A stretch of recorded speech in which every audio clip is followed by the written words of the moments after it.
Maroc-Brésil, un premier choc mondial déjà décisif. C'est sans doute l'affiche que tout le monde attendait dès le début de cette Coupe du Monde. Le Maroc défie le Brésil dans ce qui constitue le premier véritable sommet de la compétition. Une rencontre programmée dimanche à minuit, comptant pour la première journée du groupe C et qui pourrait déjà donner une indication précieuse sur les ambitions des deux sélections. Mais à quelques heures du coup d'envoi, une question domine les débats. Les blessures de Nayef Aguerd et d'Abdé changent-elles totalement les rapports de force ? Pour beaucoup, le Maroc conserve malgré tout son statut de favori. Après tout, l'absence de deux cadres marocains ne rend pas automatiquement le Brésil plus fort. En revanche, du côté des Lions de l'Atlas, ces forfaits bouleversent indéniablement les plans. La perte de Nayef Aguerd apparaît comme la plus préoccupante. Le défenseur central est bien plus qu'un simple titulaire, il est le véritable patron de l'arrière-garde marocaine. Son leadership, son sens de l'anticipation et sa sérénité ont souvent servi de socle à l'équilibre collectif. Sans lui, le Maroc devra composer avec une défense profondément remaniée dans un rendez-vous où la moindre erreur peut coûter très cher. L'absence d'Abd est également loin d'être anodine. Certes, son profil fait parfois débat, mais il sort d'une CAN convaincante et d'une saison réussie avec le Betis. Sa percussion, sa capacité à éliminer en 1 contre 1 et son activité offensive auraient pu représenter des armes précieuses face à une défense brésilienne parfois friable dans les transitions. Le problème ne réside pas uniquement dans les absences, mais aussi dans les solutions de remplacement. Pour compenser ces forfaits, le sélectionneur a dû faire appel à des profils moins expérimentés. Amin Bada devrait découvrir l'équipe nationale dans un contexte extrêmement exigeant, tandis que Marouane Saadan, évoluant dans le championnat saoudien, devra répondre présent face à l'une des meilleures attaques du monde. Inévitablement, le Maroc perd en garantie. La question est alors de savoir quelle absence pèsera le plus lourd. Beaucoup estiment que celle Daguerre aura davantage d'impact. Une défense solide influence l'ensemble du collectif. Lorsqu'une charnière inspire confiance, les milieux peuvent se projeter davantage, les attaquants prennent plus d'initiative et l'équipe évolue avec davantage de sérénité. Ce constat est d'autant plus important que la sélection marocaine traverse une période de transition. Le départ de certains cadres expérimentés comme Romain Saïs a laissé un vide naturel dans le leadership défensif.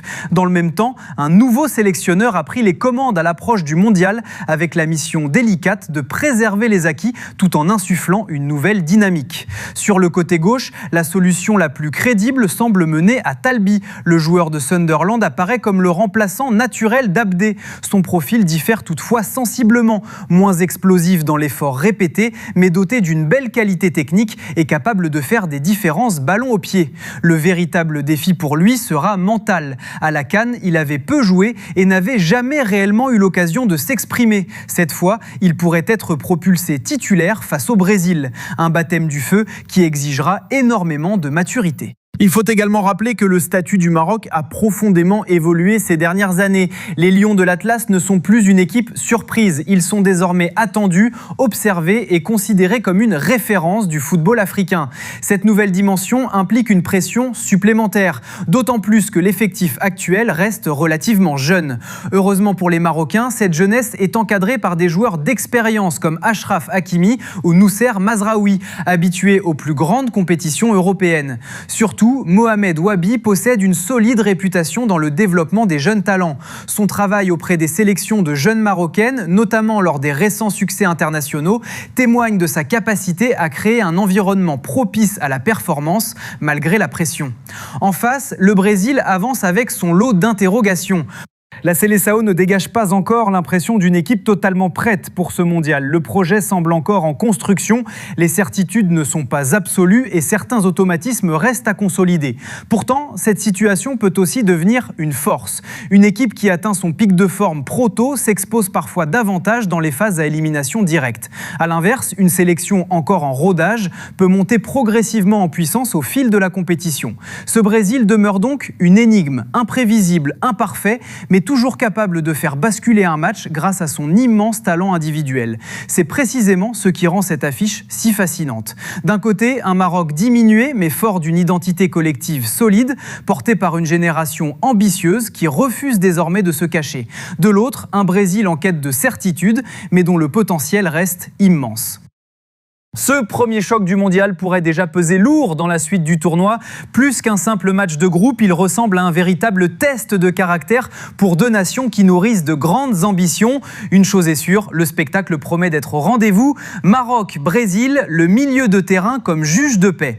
À mesure que l'on se rapproche du coup d'envoi, une tendance semble se dégager. Ce Maroc-Brésil pourrait offrir un spectacle beaucoup plus ouvert que prévu. Mohamed Wabi a toujours affiché une volonté claire, voir son équipe être actrice de ses matchs, assumer la possession et imposer son rythme plutôt que subir. En face, le Brésil semble lui aussi animé par une ambition offensive, avec l'envie de proposer davantage de jeu, malgré les nombreuses interrogations qui entourent encore cette Seleção version Carlo Ancelotti. Dans ce contexte, la bataille du milieu de terrain pourrait bien décider de l'issue de la rencontre. Car si les deux équipes affichent des doutes dans certains secteurs, elles possèdent également leur plus grande certitude dans l'entrejeu. L'attaque brésilienne, malgré son talent, soulève encore des questions. Les défenseurs centraux marocains, eux, devront composer avec des absences majeures. En revanche, au milieu, les deux sélectionneurs peuvent s'appuyer sur des joueurs capables de dicter le tempo. Bien évidemment, tous les regards seront tournés vers les individualités offensives brésiliennes. Vinicius Junior reste attendu au tournant. Malgré son immense talent, l'ailier du Real Madrid cherche encore cette performance de référence sous le maillot de la Seleção lors des grands rendez-vous. Rafinha, souvent discret dans les débats médiatiques, demeure pourtant un élément capable de faire basculer un match grâce à sa qualité de percussion et sa justesse technique. L'une des grandes attractions pourrait également être Matheus Cunha. Profitant de l'absence de Neymar, blessé et susceptible de manquer toute la phase de groupe, l'attaquant dispose d'une opportunité unique pour s'imposer durablement comme une pièce maîtresse de l'attaque brésilienne. Entre son intelligence de déplacement et sa capacité à décrocher entre les lignes, il pourrait devenir l'un des principaux dangers pour la défense marocaine. Reste enfin l'épineuse question du poste de numéro 9. Carlo Ancelotti devra trancher entre l'expérience d'Igor Thiago et la fougue d'Hendrick. L'option la plus prudente serait probablement de débuter avec Igor Thiago afin de sécuriser les premiers matchs avant d'offrir davantage de responsabilités aux jeunes prodiges brésiliens au fil du tournoi. Mais le Brésil n'arrive pas non plus sans fragilité. Les couloirs défensifs constituent sans doute le secteur le plus inquiétant. La blessure de Wesley a rebattu les cartes alors qu'il semblait s'imposer comme une solution crédible. À cela s'ajoutent les incertitudes autour d'Eder Militão, l'état de fraîcheur de Marquinhos après une saison éprouvante, ainsi que les interrogations psychologiques concernant Gabriel après sa déception européenne. Même Alisson, pourtant généralement irréprochable, devra rapidement trouver son rythme de compétition. Autrement dit, les Lions de l'Atlas auront de véritables opportunités à exploiter. La question de la possession devient alors particulièrement intéressante. Le Maroc peut-il confisquer le ballon au Brésil ? L'hypothèse n'a rien d'absurde. Certes, la Seleção dispose d'un milieu expérimenté avec Casemiro, Bruno Guimarães et Matheus Cunha dans un rôle hybride entre numéro 10 et faux neuf. Mais le trio marocain, formé notamment autour d'Elkanouz, Boadi et Naoui, offre une mobilité remarquable. Ces joueurs multiplient les courses, pressent avec intensité et affichent une agressivité positive qui pourrait gêner la première relance brésilienne. Le véritable enjeu sera la gestion émotionnelle de cette rencontre. Une Coupe du Monde se joue autant avec les jambes qu'avec la tête. La manière dont les jeunes milieux marocains absorberont la pression pourrait faire basculer l'équilibre du match. Certains observateurs vont même jusqu'à donner un léger avantage au Maroc dans l'entrejeu. Car si Casemiro et Bruno Guimarães possèdent d'une immense expérience, leurs performances sous le maillot brésilien n'ont pas toujours atteint le niveau affiché en club. Le Brésil dispose de grands noms, mais tous n'ont pas encore pleinement répondu aux attentes en sélection. Le Maroc, lui, n'a probablement pas droit à l'erreur sur le plan comptable. Pourtant, un faux pas ne remettrait pas forcément tout en question. Entre les blessures, la retraite de plusieurs cadres, les ajustements imposés par le nouveau sélectionneur et l'état physique incertain de certains leaders, les circonstances atténuantes existent. Heureusement, les Lions de l'Atlas pourront toujours compter sur l'un de leurs plus grands atouts, Yacine Bounou. Son expérience, son calme et sa capacité à réaliser des arrêts décisifs pourraient encore maintenir le Maroc dans le match lors des temps faibles. Enfin, un duel symbolise parfaitement tous les enjeux de cette affiche. Achraf Hakimi contre Vinicius Junior. D'un côté, Hakimi sort d'une saison plus compliquée qu'à son habitude. Entre pépins physiques et baisse de régime lors des grands rendez-vous, certaines interrogations subsistent autour de son état de forme. De l'autre, Vinicius reste un joueur extraordinaire, mais il n'a pas encore livré cette prestation référence avec le Brésil qui ferait définitivement taire les critiques. Ils ont pourtant un point commun, ils arrivent à cette Coupe du Monde avec quelques quelque chose à prouver. Leur confrontation sur le couloir droit marocain pourrait bien devenir l'image forte de cette rencontre. Car au-delà des systèmes et des analyses tactiques, ce sont souvent les duels individuels qui écrivent l'histoire des grands matchs. Et ce Maroc-Brésil a déjà tout d'un rendez-vous capable de marquer les esprits. Maroc-Brésil, un choc aux allures de test, grandeur nature. Ce duel entre le Maroc et le Brésil ne se résume pas seulement à une opposition de talent, c'est aussi une confrontation entre deux sélections qui arrivent avec des attentes immenses, mais des pressions bien différentes. D'un côté, le Brésil porte le poids de son histoire, nation la plus titrée de la Coupe du Monde, seule équipe à avoir participé à toutes les éditions. La Seleção est condamnée à viser le sacre à chaque tournoi. Dans ce pays où le football est une religion, chaque contre-performance prend des proportions considérables. Le moindre faux pas est disséqué, analysé et parfois vécu comme un drame national. De l'autre, le Maroc aborde cette compétition avec un statut inédit. Les Lions de l'Atlas ne sont plus l'équipe surprise que l'on découvre avec curiosité. Leur parcours historique lors du dernier mondial les a installés parmi les sélections les plus respectées de la planète. 4e du monde, le Maroc avance désormais avec une nouvelle étiquette, celle d'une nation capable de rivaliser avec les plus grands. Certains les considèrent même comme la meilleure sélection africaine actuelle, d'autres les placent juste derrière un concurrent continental. Le débat reste ouvert, mais une chose est certaine, les attentes n'ont jamais été aussi élevées autour de cette génération. Cette pression supplémentaire pourrait d'ailleurs peser sur certains cadres.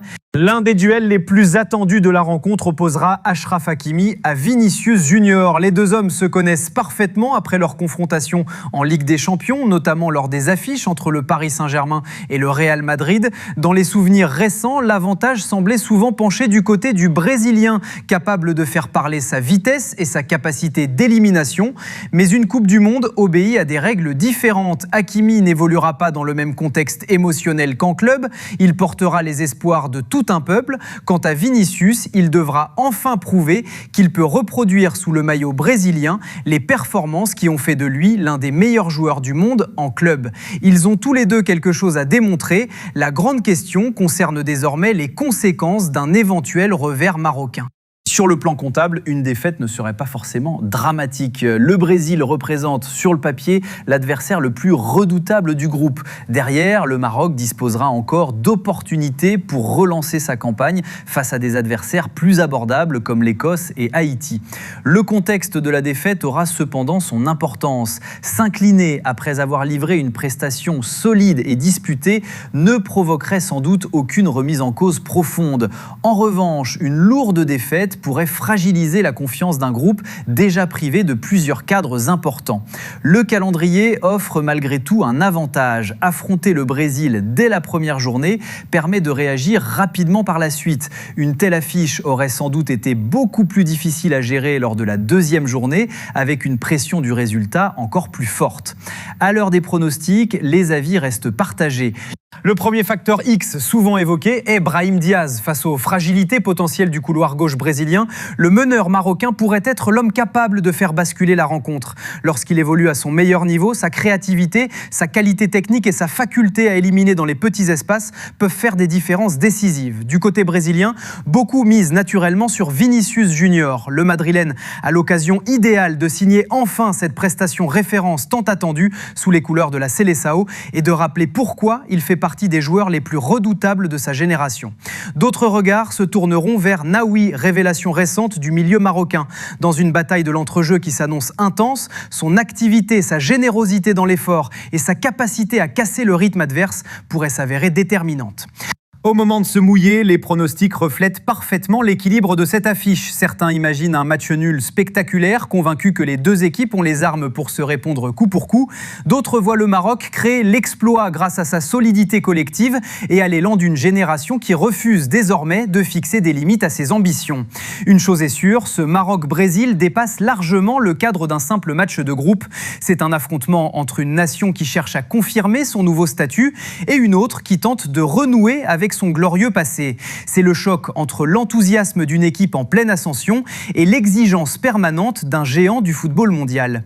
Et c'est précisément ce qui fait toute la beauté d'une Coupe du Monde. Ces rendez-vous où la hiérarchie peut être bousculée, où les héros se révèlent et où une seule soirée peut entrer dans l'histoire. Dimanche à minuit, le monde du football aura les yeux tournés vers cette affiche et les Lions de l'Atlas auront une occasion supplémentaire de prouver qu'ils appartiennent définitivement à la table des grandes nations.